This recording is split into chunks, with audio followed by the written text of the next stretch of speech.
Hello, children. How are you? Children, I hope that all of you will be will with your parents. As you all know that due to COVID-19 corona and incredible disease for the last about 10 weeks, our daily routine is badly affected. The schools, colleges are all closed, and it seems that in the month of June, the schools, college will not open. So, all of you are requested to follow the social distance and stay home and study on time and follow the order of your parents. बच्चों, आज हमारा आओ अंग्रेजी सीखें का 9th day है, यानी हम 9वें दिन में आज पढ़ेंगे अंग्रेजी में शिष्टाचार। चलिए थोड़ा सा इसको जूम कर देते हैं। तो अंग्रेजी में शिष्टाचार यानी गुड मैनर्स इन इंग्लिश, वो अंग्रेजी भाषा भाषा सीखने के साथ साथ इसके शिष्टाचार की जानकारी भी जरूरी है। अंग्रेज बात और व्यवहार में तहजीब का बहुत ध्यान रखते हैं, यानी मैनर्स का बहुत ध्यान रखते हैं। बार बार कुछ विशेष नम्र शब्दों का प्रयोग करना उनकी बातचीत का जरूरी हिस्सा होता है। उनका हर बात को कहने का एक विशेष तरीका होता है। किस बात को कैसे कहें, किन शब्दों का इस्तेमाल करें, ऐसी ही कुछ जरूरी बातों की जानकारी हम इस अध्याय में पढ़ेंगे। तो चलिए देखते हैं। ये है, कह रहा है इसमें जो है हिंदी भाषा की तरह अंग्रेजी में बात बात में नाम के साथ जी लगाने का रिवाज नहीं है। जैसे हम हिंदी में बोलते हैं ना, रमेश जी, सुरेश जी, तो अंग्रेजी में ऐसा नहीं है। अंग्रेजी में बात बात पे जी नहीं लगाते हैं, और न ही इसमें आप या वे जैसे आदर सूचक शब्दों का प्रयोग किया जाता है। जैसे हम बोलते हैं ना आप, तो अंग्रेजी में आप और तुम दोनों के लिए एक ही वर्ड होता है। या वे जो है आदर सूचक शब्द हैं, इनका प्रयोग अंग्रेजी में नहीं होता है। इसमें मैं के लिए हम कहने का भी प्रथा नहीं है। इसलिए कई हिंदी भाषी लोगों को यह कहते हुए सुना जाता है कि अंग्रेजी रूखी भाषा है, क्योंकि इसमें अपने से बड़ों से भी बातचीत करते हुए तुम यानी यू शब्द का प्रयोग किया जाता है।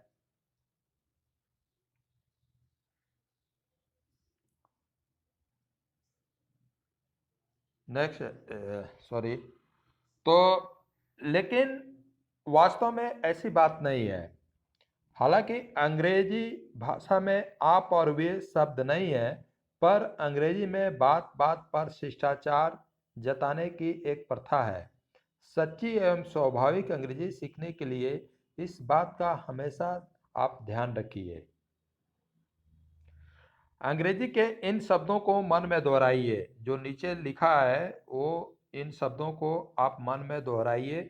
इन शब्दों में पूरी अंग्रेजी जाति का शिष्टाचार समाया हुआ है। ये अंग्रेजी भाषा के बड़े महत्वपूर्ण शब्द हैं। देखिए, अंग्रेजी सीखने के लिए सबसे पहले तो आपको घर से शुरुआत करना पड़ेगा। तो आप ये जो भी वर्ड हैं जो अभी हम लोग सीख रहे हैं, इनका आप घर में यूज करिए। अपने मम्मी पापा भाई बहन से बातचीत करिए। तो क्या होगा, ये बोलने से आपको उनके द्वारा कुछ और आपके द्वारा उनको कुछ सीखने को मिलेगा। इस प्रकार से आप अंग्रेजी अच्छी तरह से समझ सकते हैं, बोल सकते हैं। तो देखिए, पहला है जैसे प्लीज। प्लीज प्लीज मीन्स कृपया, thanks, welcome, kindly, allow me, after you, sorry, excuse me, pardon, that is all right, it's my pleasure. ये शब्द हैं जो जो ये शिष्टाचार के शब्द हैं, गुड मैनर्स हैं। अब इसमें देखिए इसके नियम क्या है। कह रहा है यदि आपको किसी से पेन लेना हो, जैसे आप किसी से पेन लेना चाहते हो, या एक गिलास पानी मांगना हो, किसी से एक गिलास पानी मांगना हो, अथवा किसी से समय पूछना हो, या फिर किसी को उत्तर में हाँ कहना हो, तो वाक्य में प्लीज शब्द का प्रयोग करना होगा। यदि आप केवल प्लीज कह देंगे तो भी चलेगा, परंतु यदि आप प्लीज या काइंडली आदि समान अर्थ वाले शब्दों का प्रयोग नहीं करते हैं तो आप अभद्र कहलाएंगे, यानी आपकी भाषा जो होगी वह अभद्र कहलाएगी। हिंदी में आप या यूं भी कह देते हैं, आपको यूं कहते हैं। जैसे जरा अपना पेन देना, जरा अपना पेन देना, एक गिलास पानी, क्या वजह है, हाँ पी लूँगा, ये हिंदी के शब्द हैं। यानी हिंदी में हम ऐसे बातचीत करते हैं, लेकिन हिंदी की तरह यदि आप अंग्रेजी में भी निम्न वाक्य बोलेंगे तो कोई भी अंग्रेज पहचान लेगा कि या तो आप असभ्य हैं या कोई विदेशी है जो कि उनके शिष्टाचार से परिचित नहीं है। सो देखिए, जैसे give me your pen, give me your pen, तो ये जो है ये सभ्य लैंग्वेज नहीं है, शब्द चीज नहीं है। जैसे है give me a glass of water, एक गिलास पानी देना, व्हाट इज द टाइम, क्या बजा है, yes I will drink it, हाँ पी लूँगा। तो ये शब्द जो है वह जो है असभ्य शब्द हैं। जैसे सभ्य शब्द क्या है, जैसे गिव मी योर पेन, इसको हम बोलेंगे may I have your pen please. क्या बोलेंगे, may I have your pen please, क्या मैं आपका कलम ले सकता हूँ, या जरा अपना पेन देना। ठीक है। जैसे असभ्य चीज क्या है, give me a glass of water, ऐसा नहीं बोलेंगे बल्कि बोलेंगे ए glass of water please, A glass of water please. जैसे टाइम पूछना है तो ऐसा हम नहीं बोलेंगे व्हाट इज द टाइम, बल्कि पूछेंगे टाइम प्लीज, कृपया समय बतावें या क्या वजह है। जैसे असभ्य शब्द है yes I will drink it, हाँ पी लूँगा, लेकिन हम सभ्यता में ऐसे बोलेंगे यस प्लीज, मतलब वो समझ जाएगा हाँ मैं पी लूँगा। नेक्स्ट चलते हैं। यदि यदि आप इन वाक्यों को इस प्रकार भी कहेंगे तो भी समझ जाएगा कि आप सभ्य हैं। जैसे जैसे है may I borrow your pen please, क्या मैं आपकी आप क्या आप मुझे पेन देंगे या आपका मुझे पेन चाहिए। May I borrow your pen please, give me a glass of water please, what is the time please. तो ये शब्द हैं। सेकंड में चलते हैं, कह रहा है यदि यदि किसी व्यक्ति ने आपका मामूली सा भी काम किया है, उदाहरण के लिए आपने टाइम पूछा या मकान का पता पूछा और उसने बता दिया, आपने तनिक सी बात पूछी और उसने बता दी, तो उसे थैंक यू कहना न भूलिए। हाँ, आप थैंक्स भी कह सकते हैं।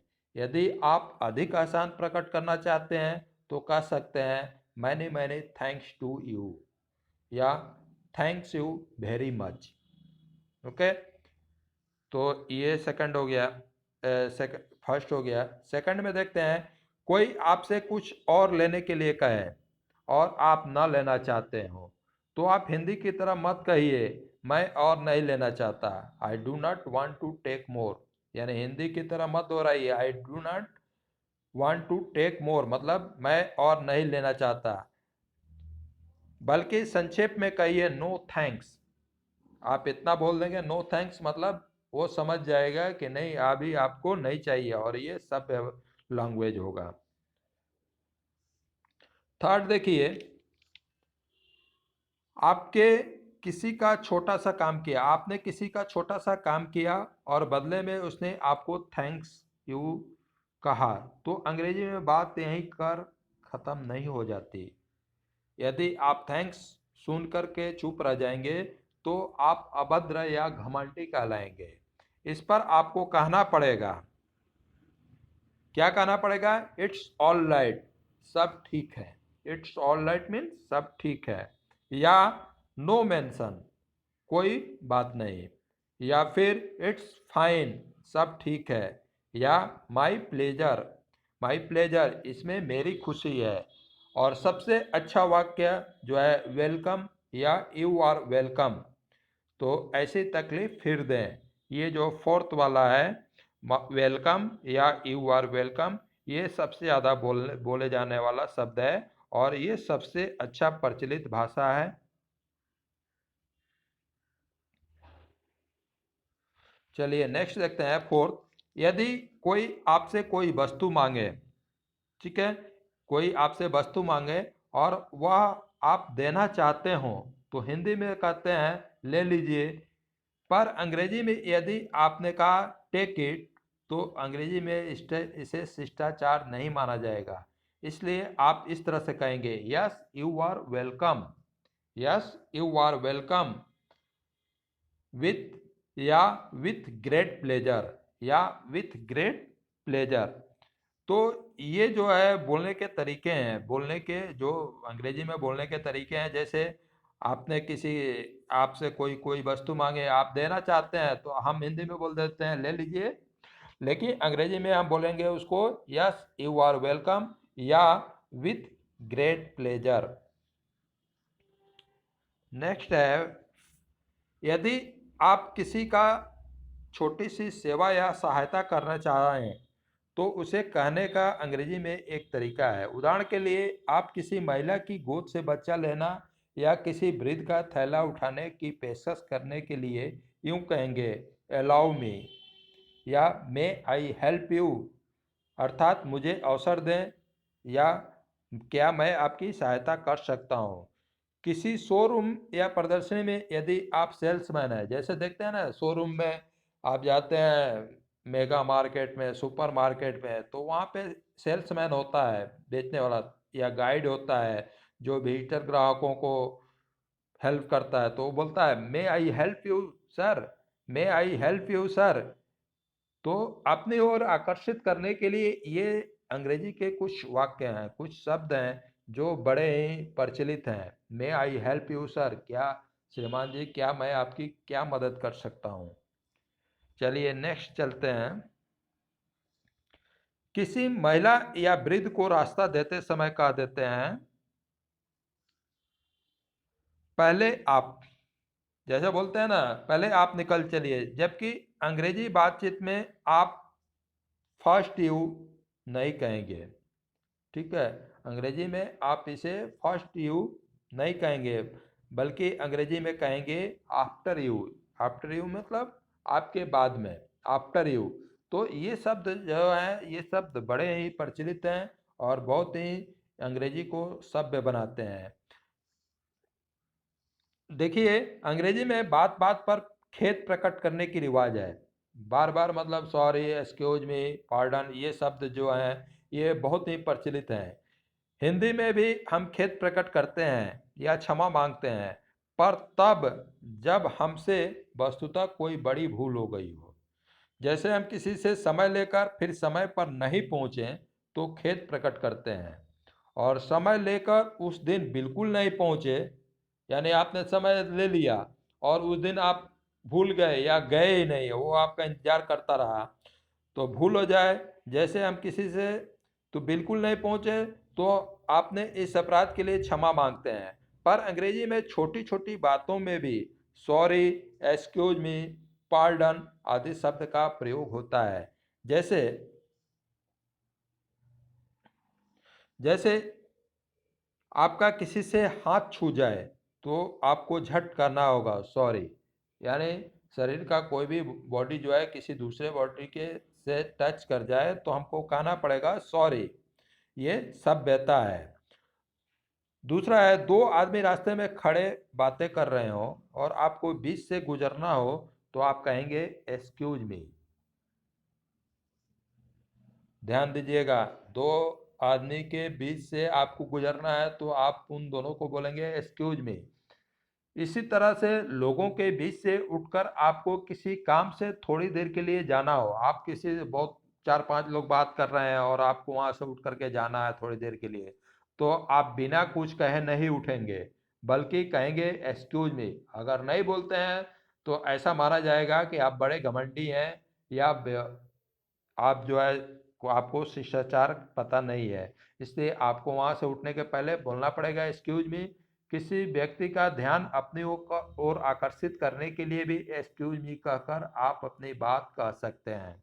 जैसे किसी से कुछ पूछना है, कुछ आप जाते हैं, स्कूल में जाते हैं, बैंक में जाते हैं, स्टेशन पे जाते हैं, कहीं भी जाते हैं, आपको कुछ पूछना है, आपको कुछ जानकारी चाहिए, तो आप उस व्यक्ति से पहले बोलेंगे एक्सक्यूज मी, उसके बाद आप अपनी बात को पूछेंगे, आप कहेंगे। देखिए और है,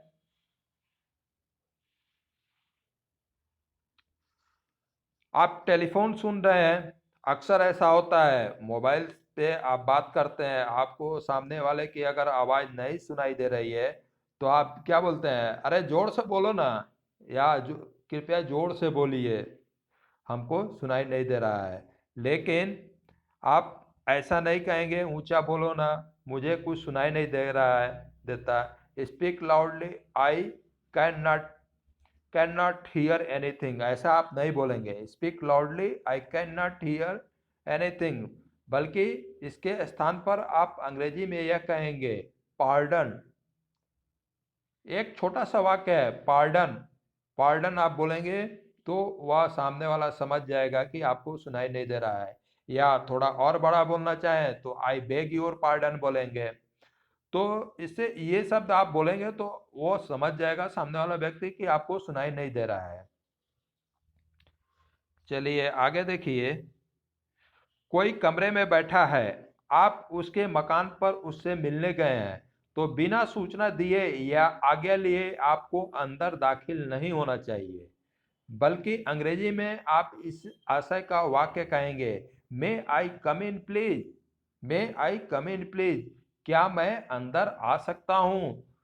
और वह पलट कर कहेगा, यानी वह भी आपका मे आई कम इन प्लीज का जवाब देगा, वो बोलेगा यस प्लीज कम इन, या विथ ग्रेट प्लेजर, या फिर ऑफ कोर्स। ये वाक्य आपको बोलना पड़ेगा। आप अंदर हैं, आपसे कोई परमिशन मांग रहा है कि हमें अंदर आना है, तो आप या तो बोलेंगे यस प्लीज कम इन, या फिर विथ ग्रेट प्लेजर, या फिर ऑफ कोर्स, ये आपको बोलना पड़ेगा। तो ऐसी औपचारिकता अथवा शिष्टाचार से पूर्ण अंग्रेजी भाषा है। अपने वाक्य बनाते समय इस भाषा की रीति को सदा याद रखना चाहिए। आज के लिए इतना ही है। आप अपने दोस्तों को इस चैनल को शेयर करिए और उनसे सब्सक्राइब करने के लिए कहिए। और कहीं पे भी आपको समझ में नहीं आता है तो आप बेहिचक पूछ सकते हैं। अगले इसमें अभी ये 9th डे में और भी है, ये फर्स्ट पार्ट है आपका 9th डे का, सेकंड पार्ट 9 डे का ही और भी है। इसमें थोड़ा सा कुछ कुछ जो है फ्रेजेज हैं, पॉलिट फ्रेजेज हैं, यानी शिष्टाचार के कुछ वाक्य हैं जिनको हम आपको बताएंगे तो next day. So thanks for watching. Thanks.